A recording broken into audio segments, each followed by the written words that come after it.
আসিফ মাহমুদ, সজীব ভুঁইয়া ও মাহফুজ আলম তারা দুজনই জুলাই গণ অভ্যুত্থানের যোদ্ধা এবং ছাত্র প্রতিনিধি হিসেবে অন্তর্বর্তী সরকারের উপদেষ্টা পরিষদে ছিলেন। দুজনই আসন্ন জাতীয় সংসদ নির্বাচনে অংশ নিতে যাচ্ছেন তা অনেকটা নিশ্চিত। তবে মাহফুজ ও আসিফ কোন দল থেকে নির্বাচন করবেন তা নিয়ে রাজনৈতিক মহলে নানা আলোচনা হচ্ছে।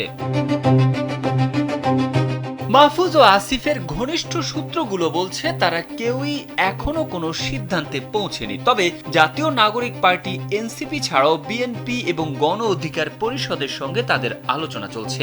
দু একদিনের মধ্যেই তারা আনুষ্ঠানিকভাবে সিদ্ধান্ত জানিয়ে দেবেন। জীবন অবাক না করলে কে করবে? 28% মিল্ক ফ্যাটের অবাক করার সাথে ফ্রেশ মিল্ক পাউডার। জীবন অবাক করুক প্রতিদিন।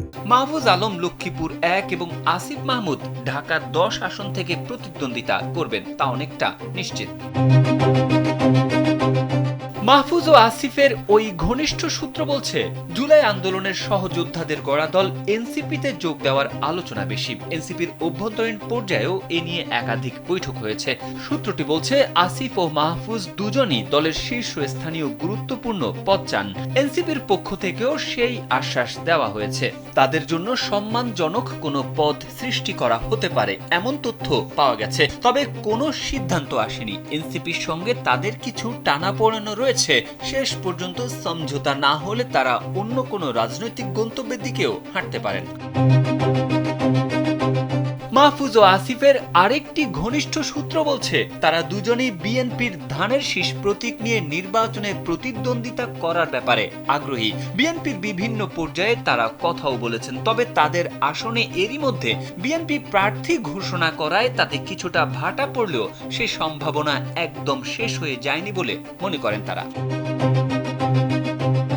এদিকে আসিফ মাহমুদ, সজীব ভুঁইয়া গণ অধিকার পরিষদে যোগ দিতে পারেন বলেও গুঞ্জন উঠেছে। সেখানে যোগ দিলে শীর্ষ 2 পদের এক পদে তাকে দেখা যেতে পারে। পদত্যাগের আগের রাতে রাজধানীর হেয়ার রোডে নিজের সরকারি বাসভবনে গণ অধিকার পরিষদের সভাপতি নুরুল হক নূর ও সাধারণ সম্পাদক রাশেদ খান সহ দলটির নেতাদের সঙ্গে বৈঠক করেছেন আসিফ মাহমুদ।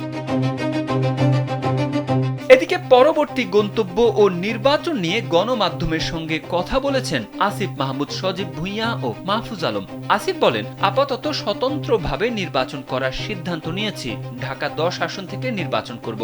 অন্যদিকে মাহফুজ আলম জানিয়েছেন তিনি 2-3 দিন সময় নিচ্ছেন। এরপর নির্বাচন সহ বিভিন্ন বিষয়ে আনুষ্ঠানিকভাবে জানাবেন।